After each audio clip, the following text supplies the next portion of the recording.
772. Gravel sites are make sure come on in. Does that sound good?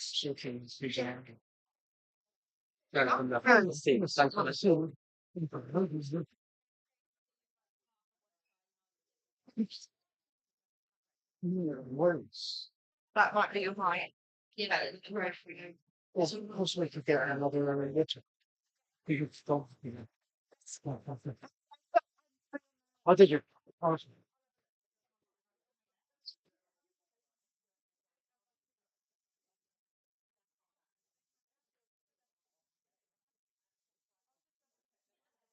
What?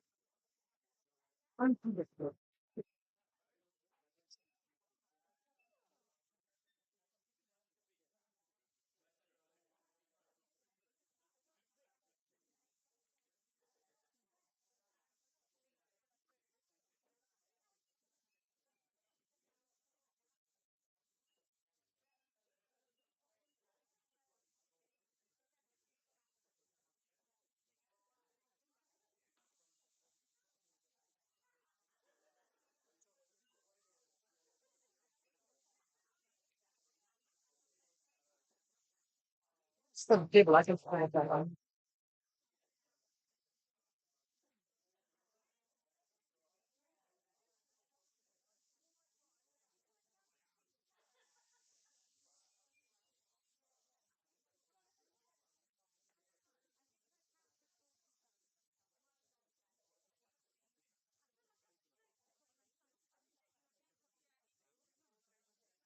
I saw this back. Just to remind you as well, so this camera is live. Oh, sorry. Oh, but that's fine. Wait,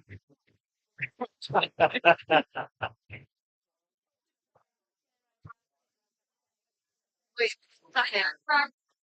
Good count, let me know. But if we remind you of them throw that camera next.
Because we only take them.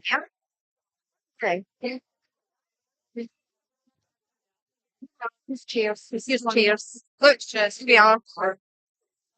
Grab the roses. Mars. You go. Wake up.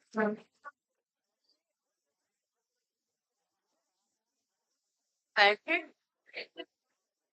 So put those bits. Chat. Yeah. No.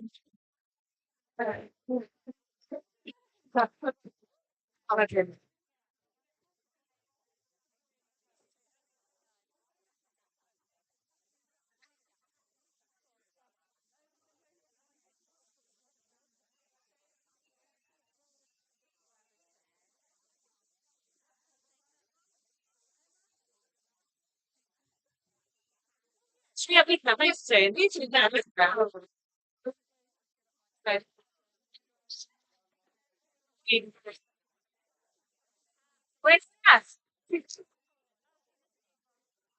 We're going to tie up the way in there. Are we in the way here? Now it'd be fine. Still wearing pants. No, what to be fair. Is there later?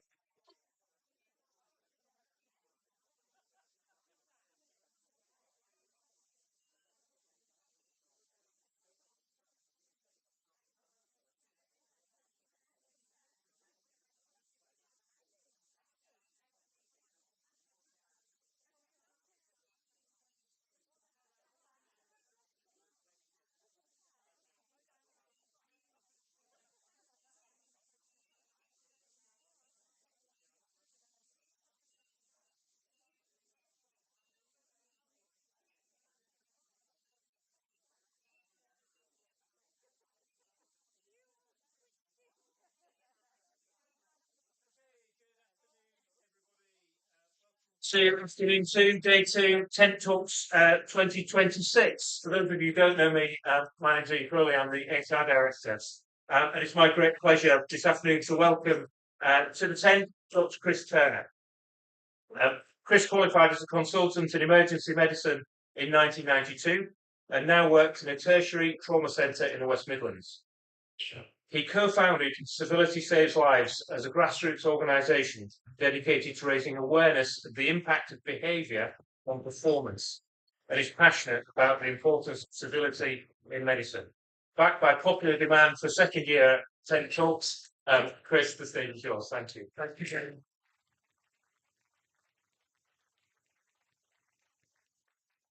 It was genuinely lovely to be back here. I was here a couple of years ago where I gave a very different sort of talk to the talk I'm going to give today. Today I want to talk about our culture in the workplace. And by that, I mean the way we do things around here. Everything that's accepted. If you have a team and you accept screaming and shouting at each other as part of your culture, if you're respectful to each other, and that's the way you do it, that's part of your culture.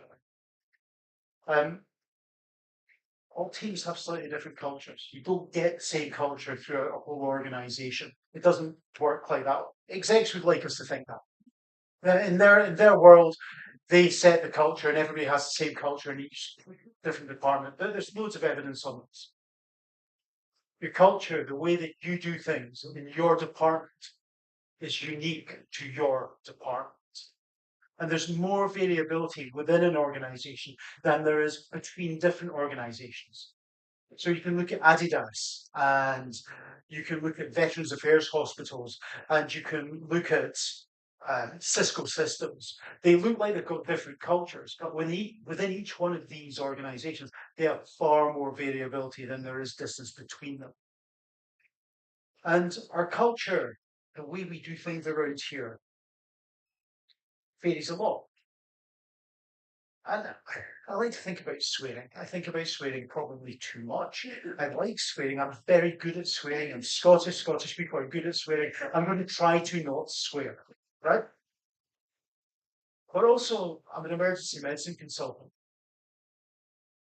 Emergency medicine is the sweariest specialty. And it just is. It's a sweary place. Now, there are reasons why that might be the case.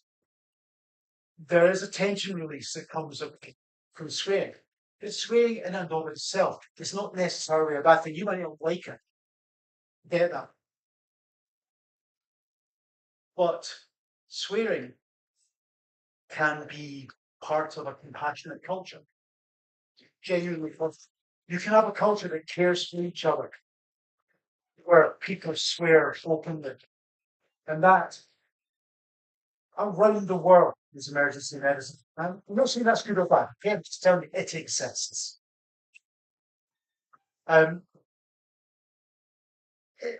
It's not the culture in outpatients.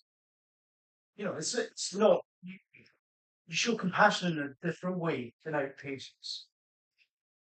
It's not the culture in pediatrics. At least I hope that it's not in pediatrics. But we can still feed the same values. even though we behave in different ways. So we can be compassionate to each other through lots of different routes. And the reason I say that is because it's easy to get trapped in this belief that we should all have exactly the same culture. None of us should have cultures that are hurting each other, but our cultures are going to look different. And organizations are made up of multiple micro cultures.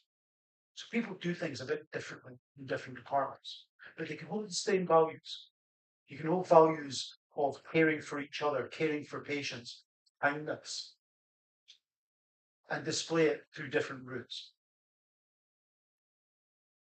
So I'm really lucky. I get to do this kind of workshop, and we'll kind of slightly workshop it this afternoon. I get to do it with lots of different people. And the very first thing that we talk about is, why are we as a group here? Why do we come to work as a group? No, why do we come to work as individuals? Because I know that for a lot of people, they come to work to pay them on. You know that. As a group, as a see that stand clear that just went off outside. That stand clear that went off outside is exactly the same stand clear as we get before an AED delivers a shot in our department. Someone's not turned in the right direction, and that was quite triggering. And I've completely lost purpose. Right, why are we here? Core team purpose.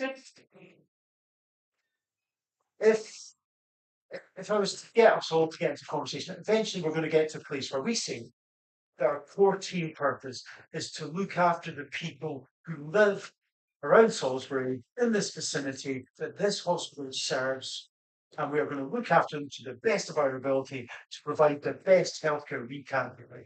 That's more or less what our core team purpose would be.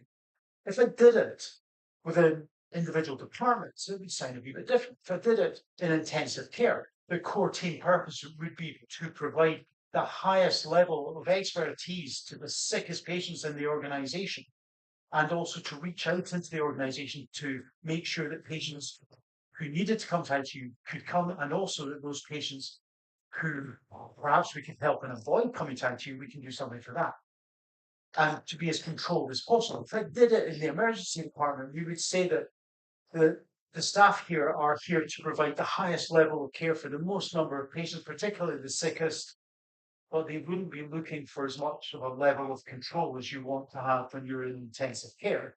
Because in emergency medicine, you can't have that level of control because if people coming constantly, you're not in control of that flow of patients. So it would look a wee bit different. If I was to ask about a core team purpose to maternity services, then those first two are quite constrained. You do this in maternity services, and it's wild. It's wild because it's massive. And so I've done lots of work in maternity services, and this starts off with mother, baby, family. But then it starts off with the here and now, and then we get into the further down the experience of childbirth and 6 weeks, 6 months. And then there's a bit that comes before all the antenatal stuff that comes along, and we don't really have that so much in a lot of other specialties. And then there's the bit about providing an environment so that the woman and the family feel safe coming back to the hospital again because they're likely to have another baby. And it's huge. And it kind of is a microcosm of what happens in the rest of the hospital if we take time to do it. So our core team purpose, though, the important thing about it, this is always about human beings. It's about human beings and clarity of why we come to work. It's never about the 4-hour target or the 12-hour target or the 52-week week. Our purpose is about human beings. And I told you, I'm really lucky. I get to do this. And you can do this with your teams. Later, you could sit, ask your guys, what is our core team purpose? You guys in the red t-shirts, don't worry, I'm not going to ask you millions of questions. Are you volunteers, work experience, or what are you? Yeah, It's on your team. work experience. Yeah. Work experience, cool. So they'll have a slightly different core purpose because don't worry, I'm not going to pick on. They have a slightly different core purpose. They're here to see what it's like to be alongside you guys and to see the amazing work. So I get to do this in lots of different groups of people, and this next bit really kills me. Um, I I get to work with other organisations who aren't necessarily healthcare organisations, and I get to work with the RFU, the Rugby Football Union at Twickenham, and it destroys me to say what I'm about to say. I really like the RFU, the Rugby Football Union at Twickenham. I really, really like their values. I like how they treat each other. I like the way that these guys look at each other and understand the purpose of what they are doing. And I was doing some work with um, with the RFU medical teams, and we talked about what is your core team purpose. And they were really clear. Their core team purpose was to have the fittest young men and women with the highest levels of well-being.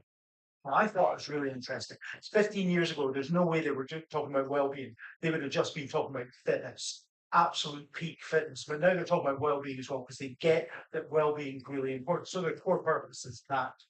And maybe part of our core purpose is beyond looking after just patients, it's looking after each other. Maybe part of our core purpose is to look after each other, to help each other to look after patients. And when I was talking with the guys in Twickenham, we were talking about core team purpose, fittest young men and women with highest levels of well-being.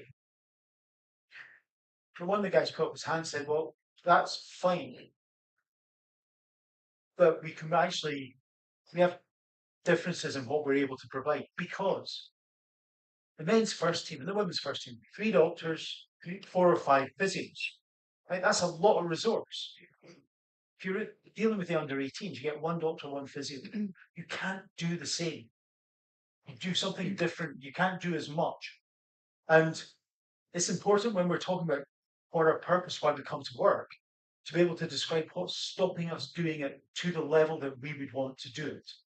We always assume that other people know why we can't do something to the level that we would want to do it. Actually, they don't know unless we tell them. And so just really quickly, let's say anybody got something that stops you being able to do your job as well as you would like to?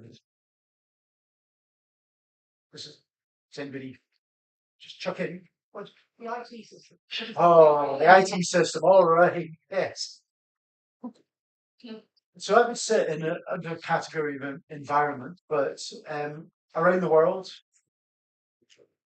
huge problem across healthcare. I'm not really going to get into because apparently I really do go off on one when I start raging about it. IT system and changing an IT system, particularly if you're older. So I'm 58 and I was 56 when we introduced our electronic patient records.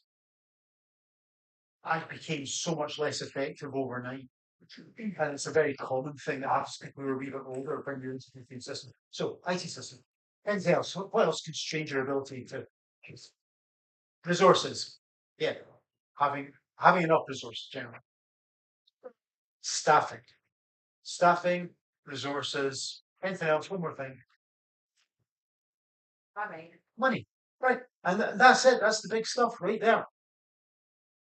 The things that constrain our ability to do our job tend to be staffing, money, resources stroke environment, and the IT comes under that. But other people looking at us and saying, why aren't you achieving X, Y, or Z? We think it's so obvious that we can't achieve it because we don't have this stuff. They can't see that. So we have to be able to describe it. We have to be able to describe to people what it is that what's stopping us, what's holding us back from our purpose. Right. We are going to spend 5 minutes chatting to the people next to us about the best teams, the most effective teams we've ever worked on. Just have a chat with the guys around you for 5 minutes, and then I am going to we'll bounce around for a few tables and get a few things said back to us, and we'll listen about the best teams. Okay, so you've got 5 minutes. Go. Chat.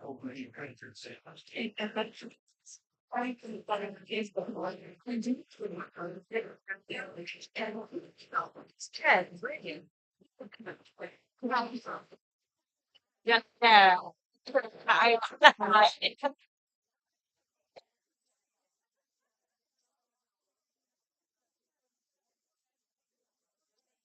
visiting on a worked. It doesn't have to be personal about it, but an attribute. If you know, if that's easier than saying.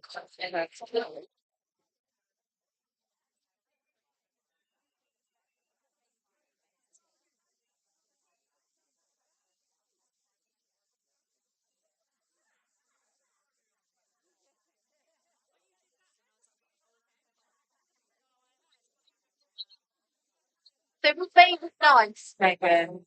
What was it like? Trying not to be pitched over. It's proud.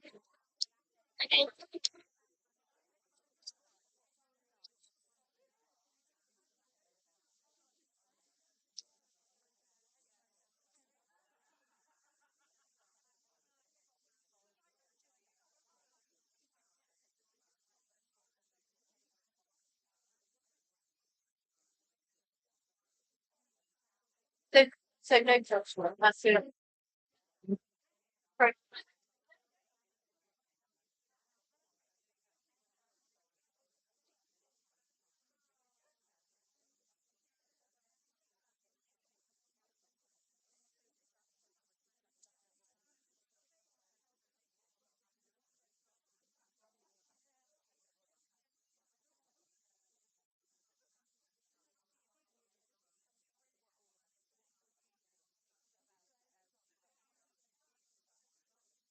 What? So when it's had something seen, was it? Maybe the team. Like,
You guys okay if we start with you? One thing from your table. Just the one thing. Just one thing. Okay.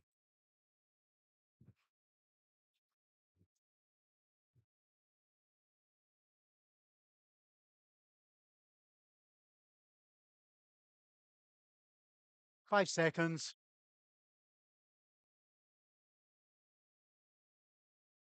Okay, so I have primed these guys down here to give one good thing. We will see if they are capable of giving one good thing. Because most people give 2 or 3 good things. And when we get onto the bad stuff, people just want a list.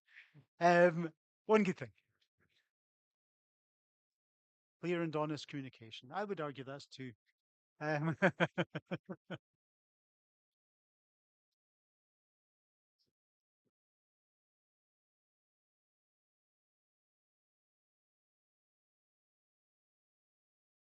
we might keep the positive side of the room as being this side. What about this table there? Okay, you guys can have something. You know, you guys, one good thing. Humility. Okay, I'm going to shove humility and vulnerability. They're close to each other here. Um, What about you guys? Do you have one good thing? Positive leadership. Go on, talk about it a bit more. A leader who is clear, direct, shows the way and what they want done, but is also supportive of the staff and has got their back. Okay.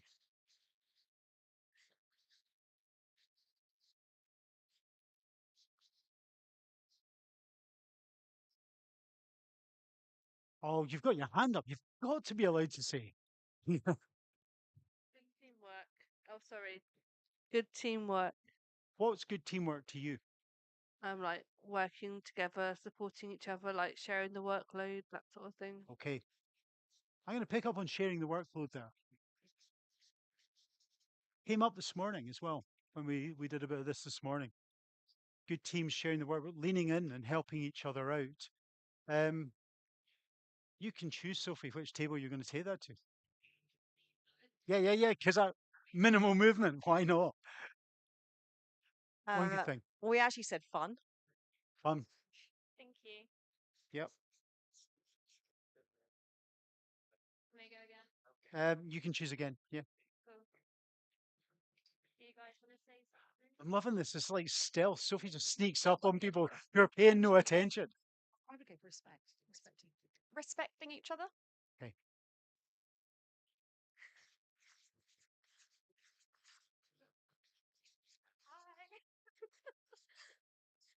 You again, Sophie. Yeah. Shared goal and purpose. Sharing goals and purpose. Thank you. Oh, do you guys want to do one? Sharing goals is fascinating. Penny. Have you ever been in a team where you feel you thought you knew what the goal was, but the team seemed to be pulling in a different direction? It's really destructive.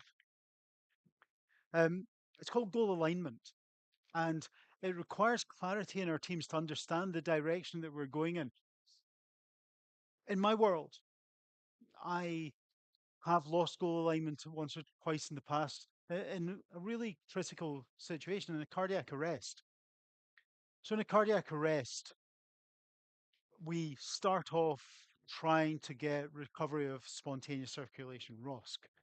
We start off, that's the direction we're going in. But I've run a lot of cardiac arrests in my life, and I recognize when cardiac arrests aren't going to be successful. And I might, in my head, change what I'm trying to achieve in the cardiac arrest. And what I might change from is trying to save somebody, to actually trying to have the best possible death. And best possible death in my world is a death where somebody has as much dignity as possible and where their family is allowed to be around if necessary, if they want to rather.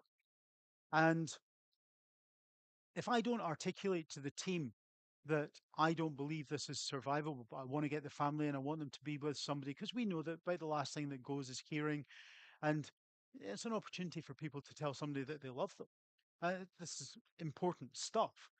If I don't articulate to the team that I'm now actually trying to go in this direction, they wonder why I'm doing things like bringing chairs in the room, cleaning up this person, doing these things which are designed for the next phase of what I'm thinking about to be as good as possible. And it wouldn't be unreasonable for them to think that I was being an idiot, that, what's he up to? What's going on there? And it's that articulation of the goal and what we're trying to achieve is really, really important. Go on, Sophie. Of our strengths and weaknesses. Yeah. Okay. Strengths and weaknesses.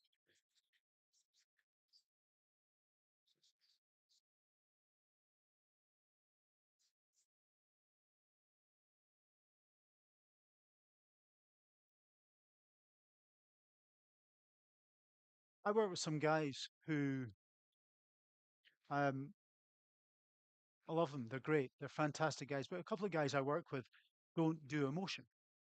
Just don't do it. They are deeply, deeply uncomfortable in an emotional conversation with people. They're very good at other things.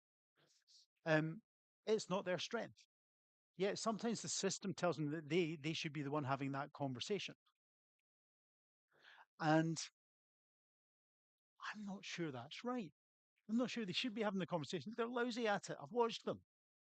They're just sort of deeply uncomfortable middle-aged men being confronted by tears and not knowing what to do. Whereas I don't mind tears. I'm all right. I will sit with somebody else's discomfort. I will sit in the room with them. I will be present in the room with them. But I tell you what, don't show me a spreadsheet. That's not my power. I just don't get them. And yet people tell me I have to be able to use a spreadsheet and do the other thing. That seems daft to me. I should be doing the thing that might work into my strength. And the people bit, and they should be allowed to use the spreadsheet. One of them leads for our electronic patient records in the whole organization, and he's very good at that stuff. Strengths and weaknesses, important. Okay, one more. Go for it. Trust. All right. So we'll sit on that for a moment. Trust. Trust is fascinating in healthcare. It's fascinating because our patients have to trust us. It's part of the compact. They come through the doors and they have to trust us. So we get used to just being trusted. But trust doesn't work like that in most relationships, and it doesn't work like that between professionals. Because for most of us, trust is something that is built. And there's a guy called Joseph Falkman who researches trust. He talks about the trifecta of trust. And his trifecta of trust, the first thing is that we trust people that we believe to be competent. And competence is specific to the thing we're doing. John, my best friend, I would trust him hugely if we were standing on the stage playing music together. I would not trust him to make a diagnosis because he's a musician, not a doctor, right? You trust your plumber to do plumbing, but not necessarily to do the electrics. So we trust depending on people having competence at something, but we also trust depending on people being consistent. If you meet people who are always a certain way, you tend to trust them because you know what you're getting. Now, the people we trust the most are people who are consistently pleasant. The next level down are people who are consistently unpleasant because you know what you're getting. But the people who are hardest to deal with are people who blow hot, then cold. Hot, then cold is really hard to deal with because when we go into relationships with them, we are always prepared for them being difficult. So you have your little shield up. You go in with your shield up. And then if you get the lovely, nice version of them, when you go and speak them, you spent a lot of energy putting the shield up and now you don't really know what to do with it. They're a really difficult group of people to deal with. Blowing hot and cold is difficult for folk. And the final bit about trust. So we've got competence and consistency. The final bit is relationships. We trust people when we've had lots of experience of them and we know them to be a certain sort of person. We will trust people with our secrets if we have a good relationship with them and we know that they are trustworthy with secrets. So trust doesn't just come like that. We generally build trust. All right. That stuff does.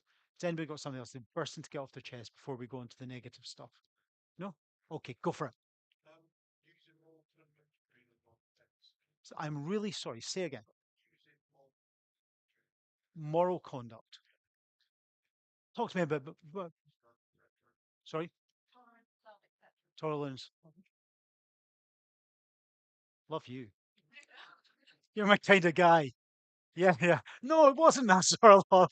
It was the deep, warm, fuzzy love.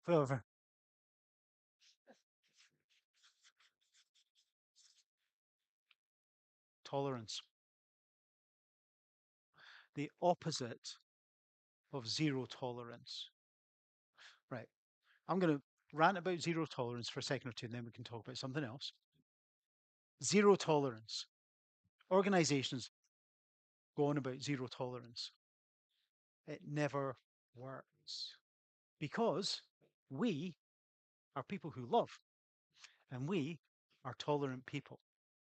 There will not be many people in this room who have not been struck by hopefully not you guys, but the rest of us have been struck by a patient at some point. I had a guy punch me in the face. I've had blood drawn in my face. I've had somebody spit in my face. In a zero tolerance environment, all of these people get chucked out. The guy who punched me in the face, I had just defibrillated him. He had a cardiac arrest in front of me in resus. I defibrillated him. He woke up, thought I was a burglar in his house, and punched me. I'm going to tolerate that. I understand that. The blood that was taken off my face was a woman in her 80s who was delirious and thought I was attacking her. I'm going to tolerate that. The person who spat in my face was another old lady who was terrified. And I really like a feisty old bird. I have a lot of time for a feisty old bird. And, these are not people, the acts are all the acts we say we have zero tolerance for. But of course we tolerate them because we're tolerant people. We also tolerate things from our colleagues. I think it's a wee bit different when we're tolerating things from our colleagues. There's an element of understanding of how people, the things that constrain how people behave, and sometimes that's a diversity issue. But that doesn't come without the responsibility of letting people know how they're landing, because it's not fair to not tell people if they're landing badly with their team, because that has an impact on the performance of the team. So there's a balance that sits within it. But I think we are tolerant people by our very nature. So that's our best team stuff. Fine. That's them up there. Qualities of effective teams. Now you can really go to town on this one. You're going to get 5 minutes to talk about the worst teams you've ever worked in and what nonsense they got up to. And we're going to try and go to the tables who we didn't go to before. And the other ones as well. Okay, 5 minutes, worst teams you've ever worked in.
30 seconds.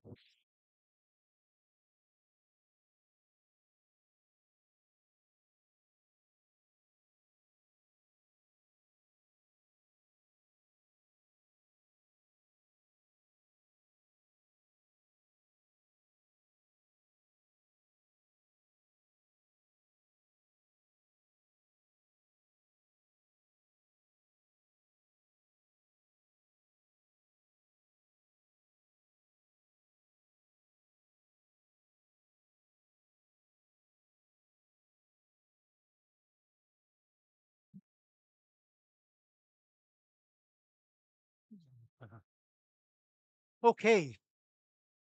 Are we good to share some of those worst team moments? You can have control. Yeah, go on. So one thing from one of those worst teams. We understood if hierarchy becomes a blocker. Okay. That feels very specific. There's a story in that. Oh God, what was that? No, I'm not.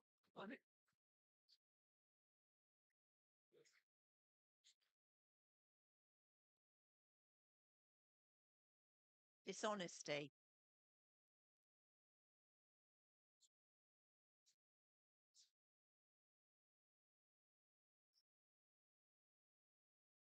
That feels specific as well. Um, Dishonesty is a really interesting one. We tell ourselves stories. We all lie. We all lie lots and lots and lots of times a day. It's every human being does. There's loads of research on it.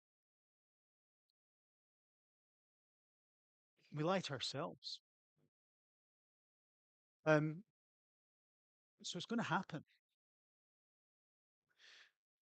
I suppose the intent becomes important. We'll come back to it. Another team. Segregation or isolation.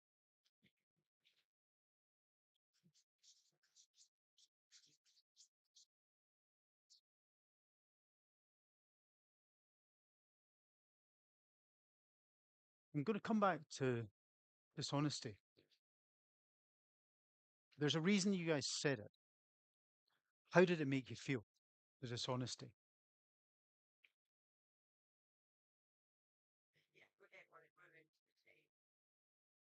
Did you lose trust? Yeah. Okay. So that I was trying to think what dishonesty was doing there. And, you know,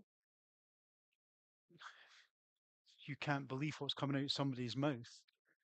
Then you're a bit stuffed, aren't you? Okay. Who's next? You guys in the middle. Gossip. Okay.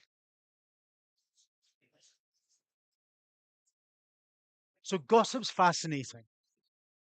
Gossip gossip serves multiple purposes.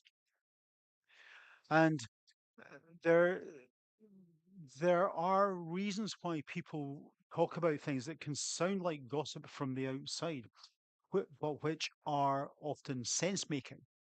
So that people are discussing something that's just happened and it can sound like they're mouthing off about somebody.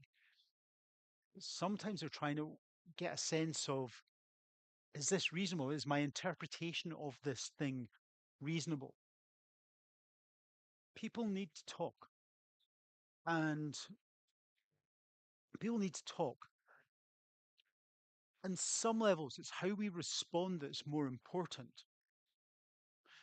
Because I think it becomes the sort of gossip you're describing when someone comes in, someone comes and talks to me about Bob. Just randomly going to use Bob as a name of somebody here. They come and talk to me about Bob, and I get stuck in it with them. Yeah, you're right, Bob.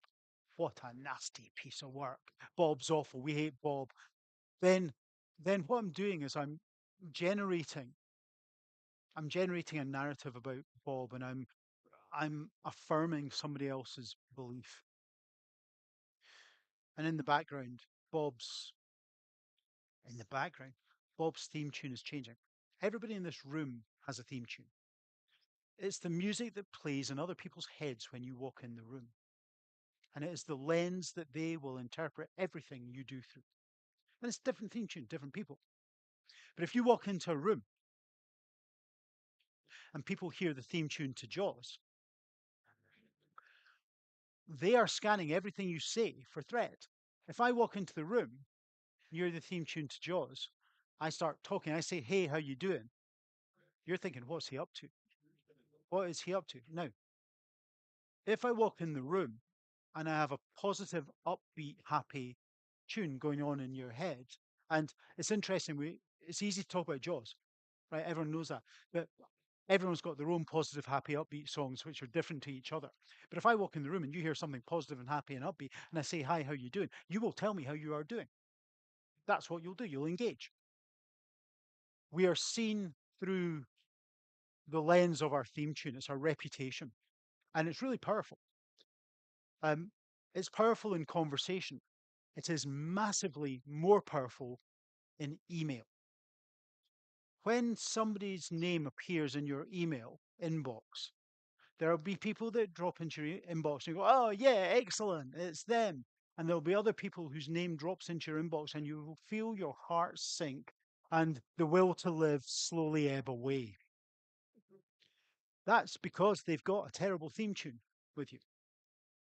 And when you read their email, you'll read their email through that lens and you'll read it with threat and whatever in the background, or just misery, because they're a mood hoover and they destroy your life. And it's interesting, just as a thing we could think about at an individual level, is sort of think about what would you like as your theme tune when you come in a room? What music would you like other people to hear when you come in the room? And once you've settled on what you'd like, and you might want the theme tune to Jaws, you might want people to live in fear of you. I know people that I think probably do want that, but it has an impact on their ability to perform.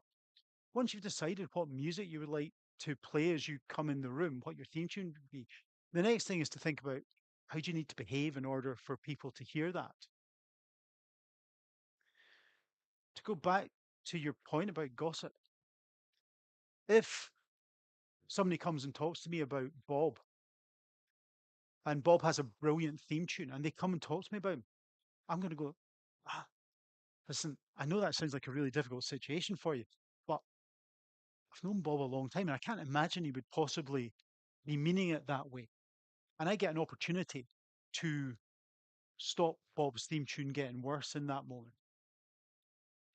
If, on the other hand, I go, yeah, you're right, Bob, we call him Bob and you can choose, and because I'm trying not to swear, and then I'll reinforce it, and his negative legend, his theme tune gets worse and worse. Um, there's a thing, practice called positive gossip, where you talk with other people about folk, but you're only allowed to say positive things about them. And it's genuinely quite good fun and really difficult to do for some people, but it's genuinely quite good fun and something worth thinking about, perhaps in your teams that you might want to. I would never tell anybody to do anything. I just stand here and tell you about stuff. Okay, so gossip can go various ways. But I'm guessing you're talking about the nippy stuff when people are just reinforcing negative beliefs about folk. All right, so before we go on further, if you had met me, if you'd met me about 3 years ago at work, my theme tune would have been really negative. It would have been awful. You would have seen me walking through work, and I would have been like a two-dimensional black rain cloud, dripping little drops of misery everywhere I went. That's what you'd see. And I'd be walking through the organization, and if I came into your office and you had to interact with me, you'd probably just want rid of me as quickly as possible. Get him out of here. So I'd come in, and it's Monday morning, and I want something from you, and I say, have you got the report? And you give me the report, and you get me out there, because I bring misery into the room. But we all have a secret power. And It's actually weird. It's a secret torch. We have a secret torch that we can choose to turn on. It doesn't go on quickly, though. It goes on gradually. It's like an old-fashioned torch. As you turn it, it gets brighter. And I come into your office. I'm two-dimensional, miserable rain cloud of that size. And instead of just giving me the piece of paper, you might say, "Hey, Chris, how you doing?" I go, "Oh, I'm all right." The next week when I come in, you go, "Hey, Chris, how you doing?" I go, "Tough weekend with the kids." The next week when I come in, you ask me a little bit more, and a little bit more, and a little bit more, and you slowly turn the torch on. When this started, you thought it was just unpleasant. As you slowly turn on the torch, the light hits me, and you realize that I am not a two-dimensional rain cloud. What you're actually seeing is somebody that underneath this arm, I have Ethan. Ethan is my nephew. Ethan, when he was 12, got a diagnosis of a medulloblastoma. It's a brain tumor. He had a massive operation for it. He got a terminal diagnosis. He survived. He's doing fine now. But Ethan, I was thinking about Ethan and my brother an awful lot when I was going through my day. But underneath the other arm is Amara. And Amara is my youngest. She was a late present in life. She is now 13. But when she went to high school, she went from a lovely, lovely primary school to this big, bullish, aggressive high school in inner city Birmingham, where I live. And it was horrible for her. It was genuinely awful for her. And she lost respect for herself and her own body. And that happens. And I was worried, sick about her. So I'm going through life. I look like a pile of misery until you start talking to me. Once you start talking to each other, once we start to build the social capital, that's knowing each other beyond just the job, we start to know people as human beings. The moment that you know me as Chris with Ethan and Amara, you stop thinking there's Chris who's bringing misery into the room. You start thinking, Chris, how are the kids? What's going on? And our whole relationship changes and our whole understanding of each other changes once we get to know each other, when we spend the time to get under the skin a little bit of each other. And of course, it takes two to tango. People need to be prepared to talk about themselves a little bit as well. But that is where last sheet trust comes in, where we build the trust of having the conversation. All right, something else bad. Yep.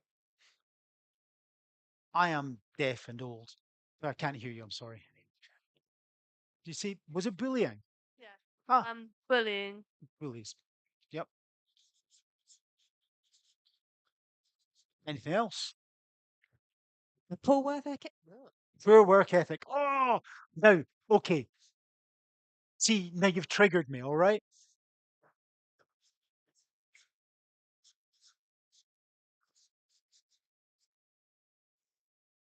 Poor work ethic. I'm going to pull back, all right? So just know I'm about to pull back, but with love. Sorry, with love. Um, um, is a posh way of saying lazy. Now, laziness is really interesting because laziness is a judgment. If I call you lazy, what I'm actually saying is you could do it, but you choose not to. You can't be arsed. That's what's going on in my head. And in healthcare, and particularly in the NHS, we regard laziness as next to ungodliness or murder or something. We hate laziness. We really do. We detest it. Thing about laziness is it's an accusation that we tend to level at others,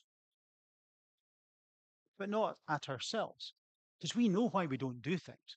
And if you get into, so if we did this, and we don't have time, but if we did this now and we got into a conversation about why did you not do the thing that you didn't do, that last thing that you didn't do? Why did you not do it at work? You would give me loads of reasons. You would tell me that you were too overwhelmed. There was too much stuff going on. You would tell me that you didn't know how. You would tell me that you thought you might know how, but you were really scared of getting it wrong. You were really scared of getting it wrong because how you would feel about yourself if you got it wrong and somebody suffered as a consequence of it. You tell me that you're really scared of getting it wrong and the organization giving you a damn good thrashing for it. They tell you all these things. And way down at the bottom of the list of why we didn't, and we don't sometimes don't do things because we cannot see the point in them. Because nobody's explained it to us, and it may have a good point. But way down at the bottom is, nah, couldn't be arsed. That's not arsed isn't swearing, is it? No, that's okay. Okay, good. I'm working hard. So there are people whose work ethic is different to other people. But there are also reasons for it, and there's reasons why people don't do stuff. And it's dangerous to jump in with the assuming that somebody just chose not to do something. There's a particular group of people that are worth thinking about when they're not producing. And that's people who are burnt out. Burnout's fascinating. People who are burnt out, which is a real thing, happens to us in work, and healthcare burns people out more than just about any other job. The reason healthcare burns people out so much is because we really care. So we keep going even when we shouldn't. We keep going and we give more and more of ourselves, and then we are left with nothing. Burnt out people, there's four characteristics about them. There used to be thought there's three, there's really four. One, burnt out people, this is the big one, that's to your point, work less hard. Not because they are choosing to work less hard, but because they literally don't have it to give. So emergency medicine is single highest level burnout specialty in hospital healthcare. It's also the single most resilient specialty because high levels of resilience do not protect you from burnout at work. Emergency medicine, burnt out people not working as hard as they could if they were not burnt out, but they're burnt out, they're not well. Burnt out people also make more mistakes. They also have a bad apple effect. If you've ever worked with somebody who's burnt out, being around them is hard work. Being around me when I've been burnt out is hard work. Most emergency medicine consultants burn out.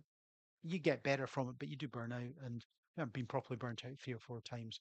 The fourth thing, though, about burnout is that burnt out people lose empathy. They don't understand the impact that they're having on other people when they're having conversations, and they don't understand their own emotions. They're kind of running on empty.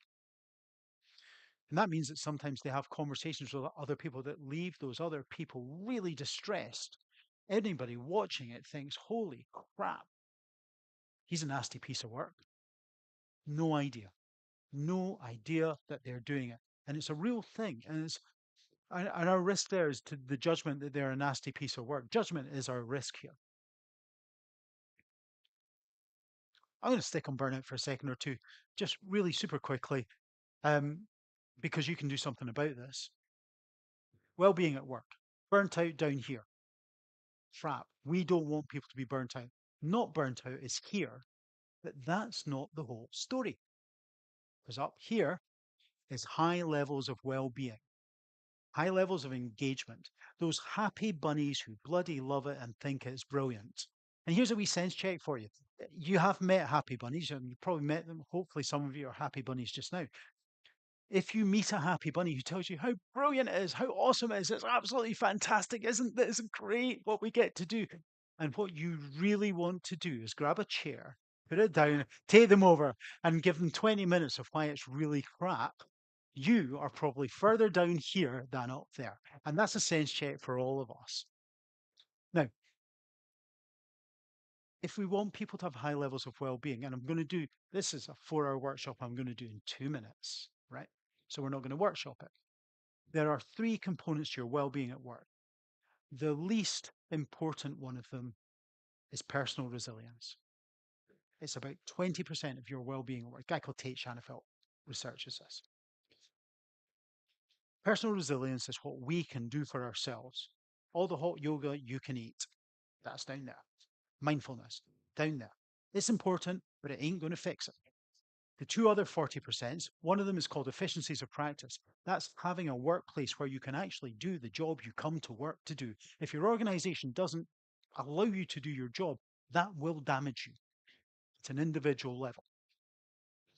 And efficiencies of practice around the world, IT is the biggie.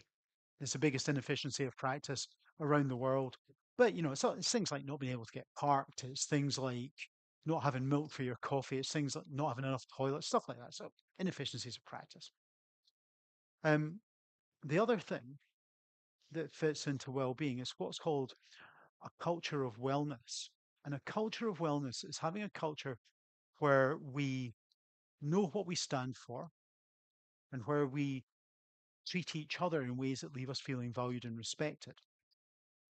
And it's really interesting because there's a massive, massive crossover here. When I'm talking about culture, culture is a big component of our well-being at work. It's also a big component of making wise clinical decisions. I'll come on to why in a few minutes. It's a big component of safety. And it's a big component of having a learning culture and of excellence. So the stuff that we're going to end up talking about in a few minutes when we've got to the end of this, we're going to be describing cultures that support all the good stuff. Poor work ethic, there's different ways of looking at it. Okay, so anything else? Anything else on those bad teams? Inconsistency. Yep.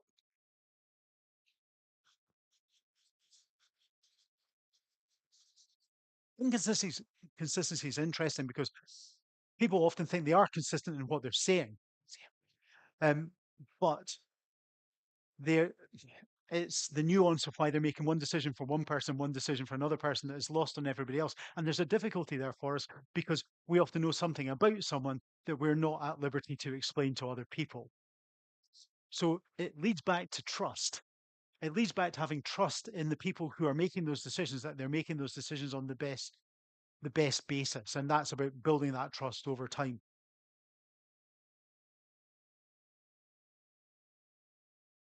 Anything else anyone wants to add to the worst teams? Blame. Damn right. Blame's a disaster. No one's leaving just now, are you? I'm going to talk about my hobby horses for the day. So we're going to talk about the new wave of British heavy metal and why Saxon are criminally underrated because you can't leave and I've got a microphone. Blame. Okay.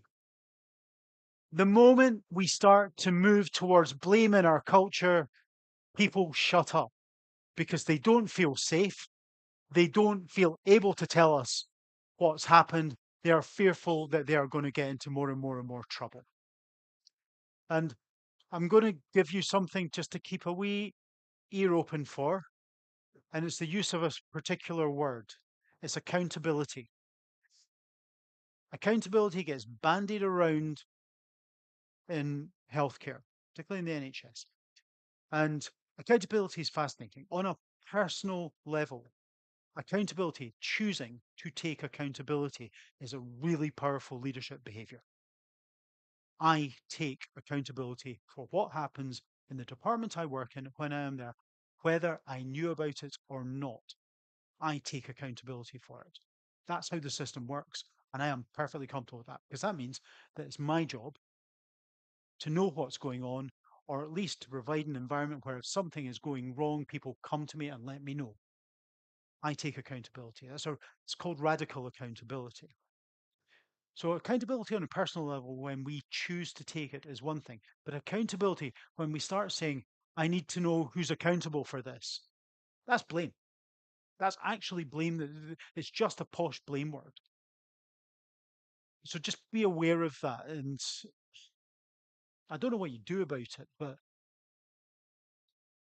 we use it in two different ways when we're talking about accountability. Anything else? It's enough for just now. Okay, cool.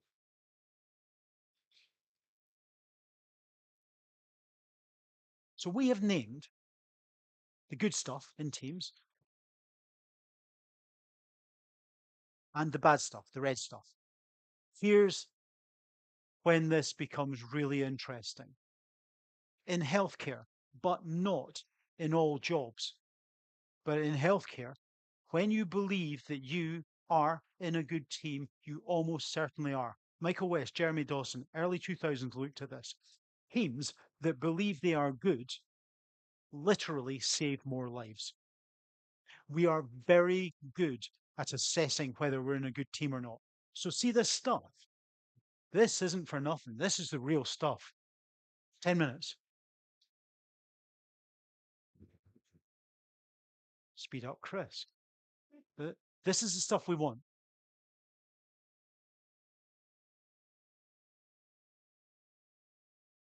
This is the stuff we don't want. It lives down here in my head. So the question then becomes, what's the mechanism through which these pro-social behaviors, and these are pro-social behaviors, they're behaviors that bring us together. What is the mechanism through which these ones make us good and the red ones, which are antisocial, they pull us apart, they disaggregate us, they don't hear us, don't see us, they exclude us. Those ones make things worse. And the mechanism is this. It's information sharing. We work in a bloody messy world. Bloody, sweary, sort of. It's on the cusp. Sweary is probably. No, thank you. I've been given bloody permission. This is good. I will use that a wee bit more. Right. So here's the thing. Information sharing. If we don't share information with each other, you all know things I don't know. I know things you don't know. If we're making a decision about somebody or something, and we don't share that information, then we're blinded to bits of whatever's going on. But it's not just information sharing, it's something else. It's not, there's all the information.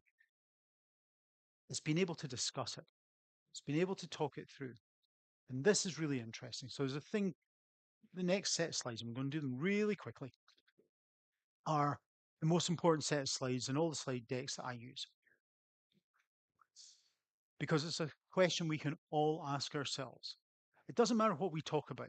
We can talk about literally anything. We start off on one level. We might agree a bit deeper, a bit deeper. Sooner or later, we are not going to see the world the same way. We shouldn't. We've got different experience. We see the world differently. In the moment when we don't see the world the same way, we are, by definition, in disagreement. And here's a question. How do you deal with the discomfort of disagreement? Who are we when we disagree with each other? And you get three modes that we can go into. First one, fight to win. You disagree with me, do you? Bring it on. Let's see what you've got. Come on, let's go. Come on, you and me right here, right now. Let's see what you've got. And we put them up and we go for it. And what we're actually doing is fighting to win. And we love winning. Big surge of dopamine, feels brilliant. Everybody loves winning. But we make a terrible mistake. And the terrible mistake we make is this. We believe that when we have won, we have done the right thing. And winning does not mean doing the right thing. They are not synonyms.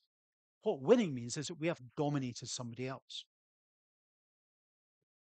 And when we dominate somebody else, we will win. And you can dominate people through lots of routes. Intellect, hierarchy, implicit threat, explicit threat. There's loads of ways of dominating people.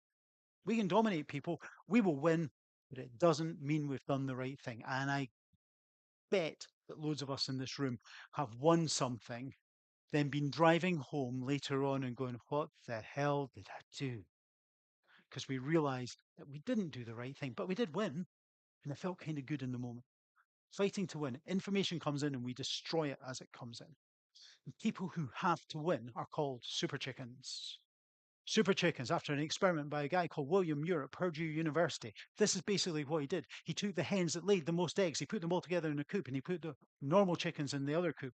And the idea was they were going to breed these hens so that they could make super chickens who were spraying out eggs all over the place. And what happened? They pecked each other to death. Because the driver for them is dominance. They had to be dominant all the time. And super chickens, they laid a lot of eggs, but it was about being dominant. And we all know people at work who are super chickens. You work with super chickens. I know you work with super chickens. We've probably all been super chickens ourselves. I'm not going to make eye contact with the person who just raised her eyebrows at me in a very knowing way. But yeah, we've all got them. Now, your team can probably tolerate one super chicken. I tell you what, two super chickens, you're in disaster. Because they cause chaos. They fight. They get this great big fight that's going on within your team, and people just withdraw effort. Two super chickens, really bad idea for teams. And it's helpful to think of them as super chickens because that kind of takes away a wee bit of their power. Fighting to win. Next group, accommodating and avoidant. Lovely people.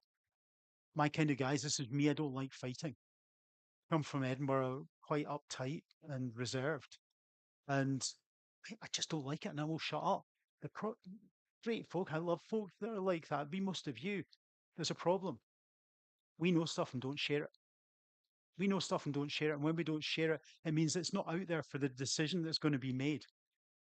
So it leaves us with one group who actually help everything to get better. And those are people who meet the discomfort of disagreement with curiosity. They don't meet it with a fight. They meet it with the desire to understand a wee bit better. Not to tell someone why they're wrong, just to understand their perspective. It's the only group who consistently set themselves up for the best answers, who meet the discomfort of disagreement with curiosity. If we had time, I would tell you a story about me and the Med Reg when the Med Reg was wearing a watch in recess and I asked him to take it off and he said, no, there's no evidence, which is like, honest to God, this was a red rag to a bull. He's in my house. He's refusing to take his watch off. It's the rules, all the rest of it. And I was going to eviscerate him because I was triggered into just wanting to win. But basically, the end of the story, I pull myself back. I come out the fight. I come back in with curiosity and have a conversation with him. And he takes his watch off, and we now have a good working relationship. But I could have destroyed it by just absolutely dominating him. It's a much funnier story when I have a long time to tell you about what a dick I was. Who owns culture? Us. It's us. It's what we accept, what we choose to promote, what we choose to challenge. Last bit. How are we going to drive culture in the direction we want it to go to? I'm going to cut a really long story short. Everybody wants to get rid of the bad behaviors. It's not the place to start. The place to start, if we really want a good culture, is to talk about what the good things are, and then when we see them, to reinforce them, to let people know that those behaviors are the ones that we want. It's way more effective than trying to get rid of the bad behaviors. But that's what we all want to do. We're all seduced by the idea of getting rid of the bad behaviors. But it's not very effective. So one thing to you, and then I'm done. If any of this has resonated with you, if you're thinking about the behaviors that you would like in your team, try this just once and see if you like it. Just once, go and notice somebody who's doing something that you think is great and take them aside and tell them. You'd be astonished how often people never get told the good things that they do. You take them aside and you tell them, if they're junior to you, for God's sake, tell them, before you tell them the good thing, tell them there's nothing bad coming. Because all junior staff expect something bad to be coming after something good. So you say, I'm going to tell you something good, there's nothing bad coming here. And I take them around the corner, take my guy around the corner and say, I really like the way you did that. And when you do it, two things. First one is have a think about how they respond to it. The second one is have a think about how you feel once you've told somebody something really good about them, because it can become a really positive addiction. And when you start thinking about stuff like this, it is, I think, a wonderful opportunity.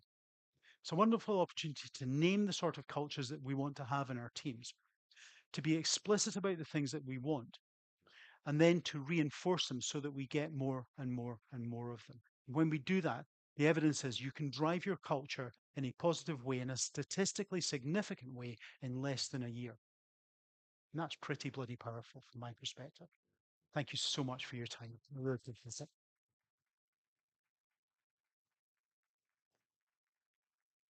I'm done.